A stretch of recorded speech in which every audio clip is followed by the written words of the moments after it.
Olá, minha gente. Vamos para o vídeo quinto. Histórias que não vendem. Ou vendem. Não vendem. Não vendem porque elas não têm preço. Que elas não podem ser comercializadas. É que de tão preciosas, eu pelo menos considero. Não sei se você está gostando. Veja e me diga. De tão preciosas que são essas informações, que eu acho que elas não podem ter um preço, sabe? Eu estou aqui compartilhando com vocês aquilo que realmente eu acho que seja de mais útil, de mais importante desse nivelamento, desse início de mentoria.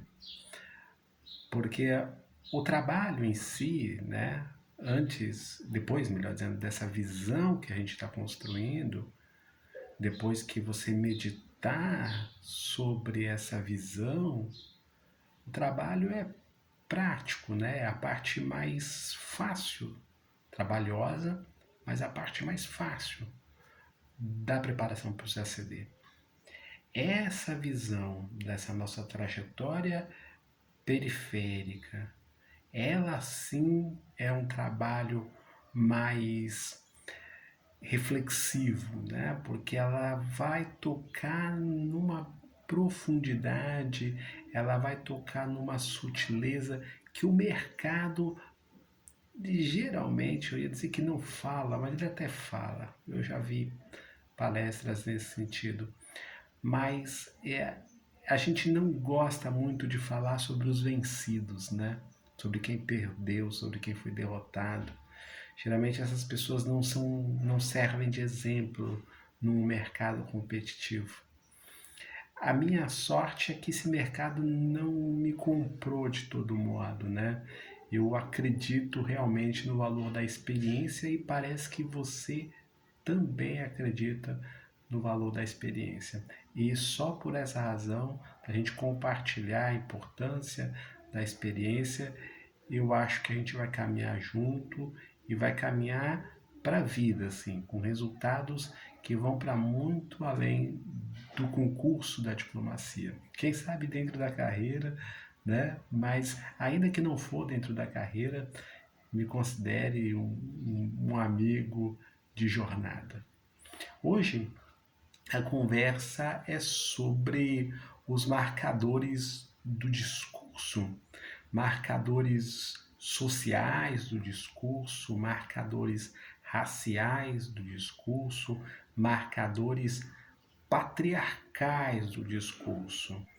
Quando eu digo que a gente tem esses marcadores na forma como a prova é elaborada, ou quando eu digo que a gente tem esses marcadores quando a prova é respondida, eu chamaria aqui o conceito da professora Cida Bento, do pacto narcísico da branquitude, porque esse pacto narciso da branquitude ele se encontra tanto do lado da banca, quanto do lado dos candidatos, quanto do lado dos mercados. Eles se reconhecem e assim eles não precisam, às vezes até sabem, mas eles não precisam saber os nomes e os sobrenomes, como a gente costuma observar no resultado final da prova. Mas existem marcadores no discurso que geram essa complementariedade, essa identificação cognitiva. Vou dar um exemplo para vocês, alguns. Vamos pensar aqui no marcador social. Se vocês observarem os aprovados, eles costumam vir de classe média e classe média alta. Alguns vêm de classe baixa, é verdade, mas o padrão é a classe média e classe média alta. O que é o marcador social do discurso? O marcador social do discurso é aquele que marca na pergunta ou na resposta do concurso a renda familiar desse candidato ou da prova, do perfil que se busca para a diplomacia. Quando se faz uma prova de um edital que exige língua inglesa, língua espanhola e língua francesa, Em escalada, por exemplo, eu primeiro peço a língua inglesa na primeira e na segunda fase, elimino um tanto de gente. Depois eu peço para quem foi bem de inglês, só para quem foi bem de inglês, hein? Veja bem. Eu peço espanhol e francês. Então isso é um marcador nitidamente social do discurso. Ou seja, se você não é bom de inglês, não vai nem fazer a prova de espanhol e de francês. César, esse tá fácil, eu já tinha percebido que há diversos marcadores sociais no concurso do Itamaraty.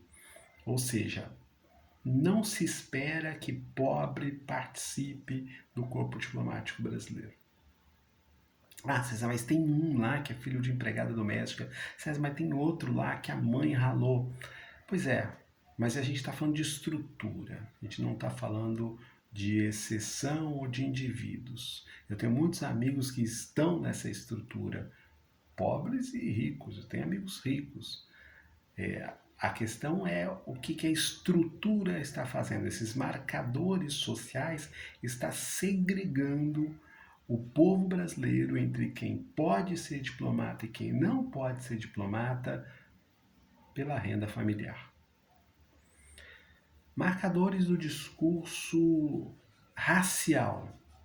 Bem, entre os marcadores do discurso racial, a gente pode pensar, por exemplo, nas obras que são identificadas como pensamento social brasileiro. Pensamento social brasileiro, a gente está falando aí, em termos de Itamaraty, um Darcy Ribeiro, um Sérgio Buarque de Holanda, um Gilberto Freire, um Machado de Assis, até um Celso Furtado. Galera sapatênis vai gostar do Celso Furtado. Mas é o máximo, né? Você não vê Carolina de Jesus, você não vê Lima Barreto. Isso é um marcador racial do nosso discurso, né? É a ideia de que o ser brasileiro seja um ser miscigenado. Essa é a ideia que está por trás do pacto narcísico da branquitude. Ou seja, nós somos misturados. César, mas nós não somos misturados mesmo? Somos misturados.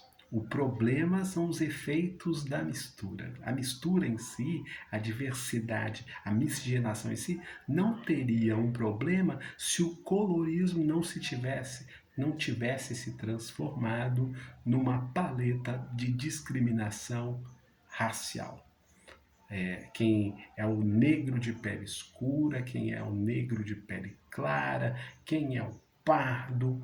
Essa paleta de cores, ela cria um verdadeiro apartheid social e racial.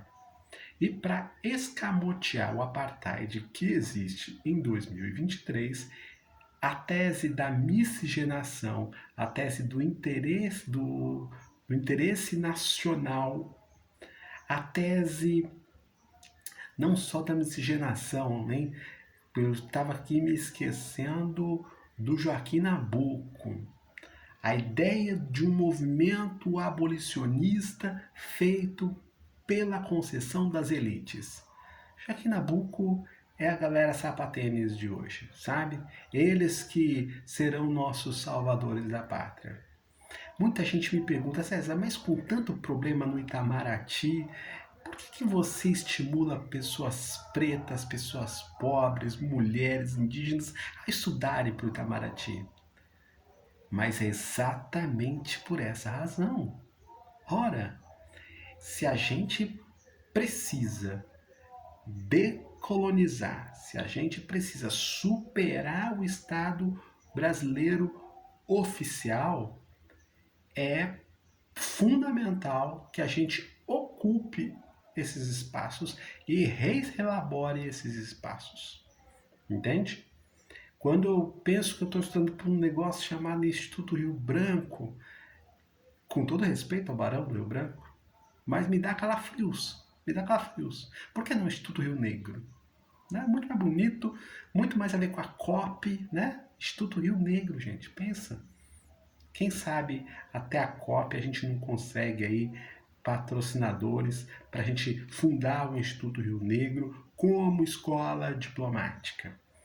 Uma escola diplomática de povos indígenas, uma escola diplomática de negros, porque se a gente for cooptado pela tradição do Itamaraty, a gente vai cair na viela dos miscigenados, nós vamos cair na viela do tudo junto e misturado, mas a gente que assina, a gente que manda, a gente que cuida do caixa. Entende? Não há compartilhamento de poder no Itamaraty. O que existe é a Casa Grande e a senzala reproduzida no palácio. Marcadores do discurso patriarcal. Bem, esse é o mais constrangedor, né?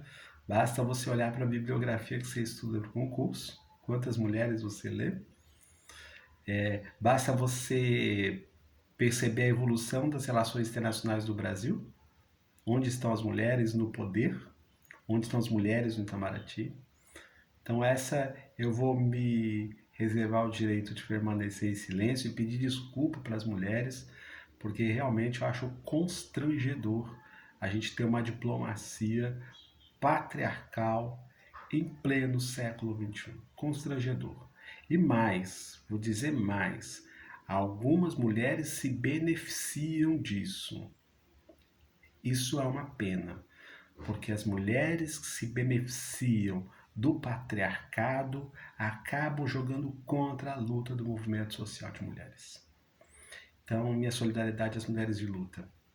Ó, os marcadores sociais estarão lá na prova, os marcadores raciais estão lá na prova e os marcadores patriarcais estarão lá na prova. E nós vamos ver todos eles no curso Brasil Oficial, na perspectiva, inclusive, que é cobrado na prova. A gente precisa dominar esse discurso se a gente quiser passar na prova do Itamaraty. Você não precisa concordar com o Brasil Oficial, você só precisa bem conhecê-lo. Grande abraço.